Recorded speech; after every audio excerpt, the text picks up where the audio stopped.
to show their love and appreciation for this very, very special woman. Just a little background for those of you who don't know Rachel, so that you can know Rachel a little bit. Rachel was born in India to Egyptian and Iraqi Jews.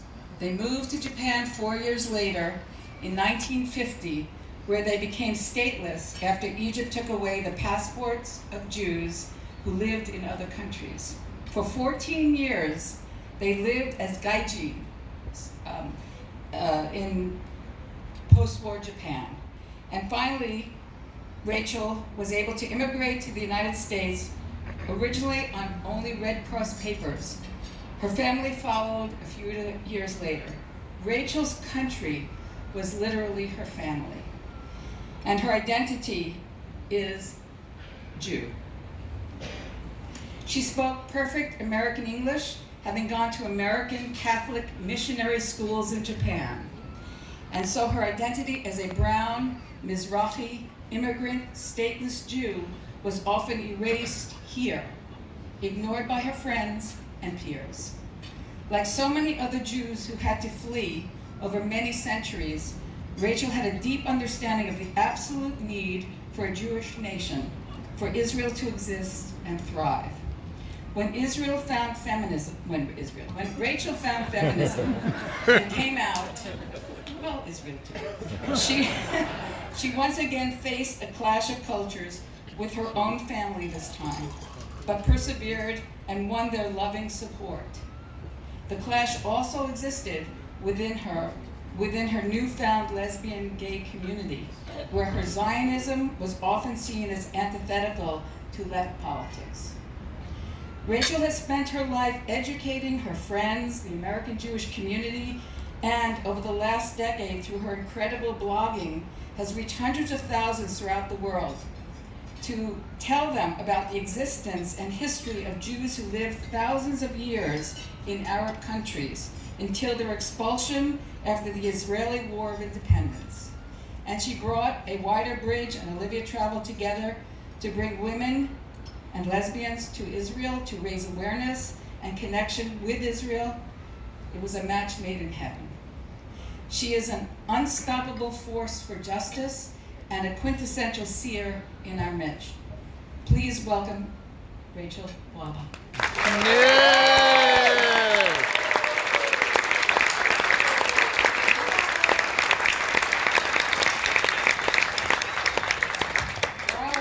Before you speak, I have one more thing I'm supposed to do. Wait. I never got to do this in 3 minutes. I know, but I've got to do this because it's part of my job, and I take my job very seriously. Okay. Here we go. So, this is the award that you're getting from A Wider Bridge, and let me read what it says. A Wider Bridge proudly presents Rachel Wahba with the LGBT... Wahba.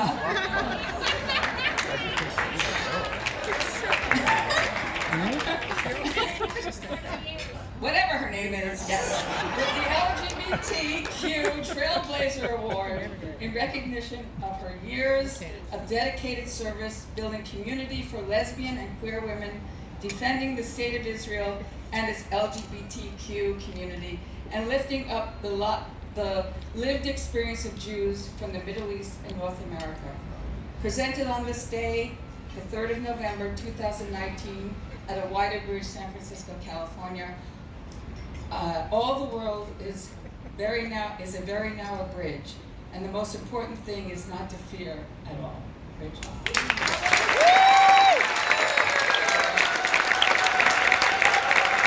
Yes!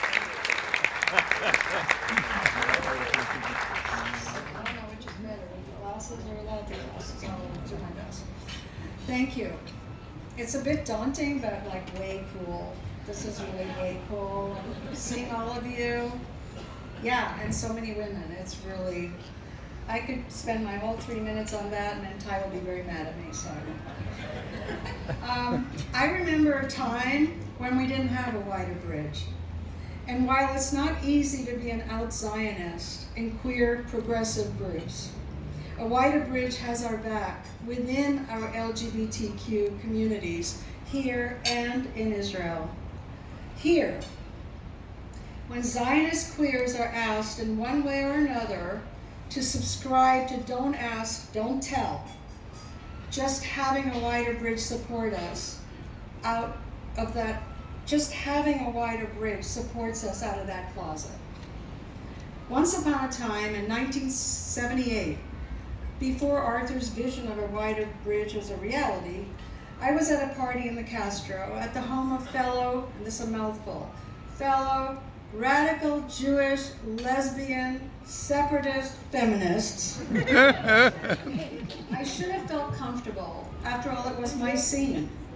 But there was this big poster of Arafat and his Zionism is racism on the wall. I almost left, but I had just been introduced to this baby butch who looked a lot like my cute boy cousin Eddie, making leaving a little bit problematic. So I stayed and I went into the kitchen, and there she cornered me, that one. Are you a Zionist? She asked. Apparently my badge, this Star of David that I wore all through Catholic school, apparently gave me away. I reacted. What do you mean by Zionist? She didn't miss a beat. The right of Israel to be a Jewish country. We held hands the rest of the day, and she moved in a month later, well, maybe a week later. And I didn't leave the party in more ways than one. We went on to found Olivia Travel in 1990, and 2 years ago, as you heard, we had the opportunity to take a busload of our Olivia guests on a wider bridge mission to Israel. And next October, Olivia is planning to take 650 women on a ship docking in Ashdod to see Israel.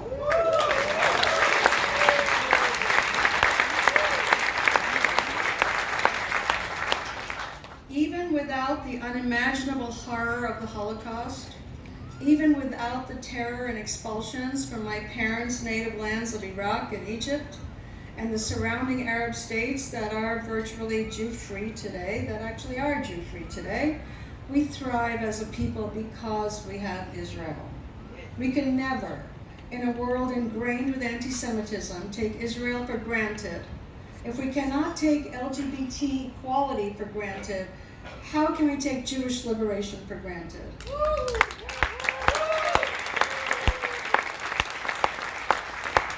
We need a wider bridge, and it's invaluable, LGBTQ+. And I learned a new word today. I thought it was a typo. LGBTQA, allies. I love that.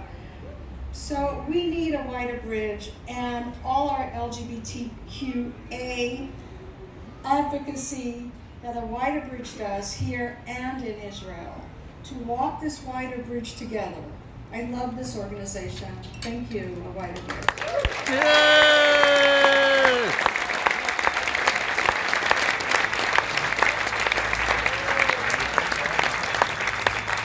Thank you, Rachel. And it's true, we definitely do need allies. When you don't have a dog in the fight, but you're still fighting, you are very valuable to whatever cause you are in. And I personally was very touched by watching Judy Dlugacz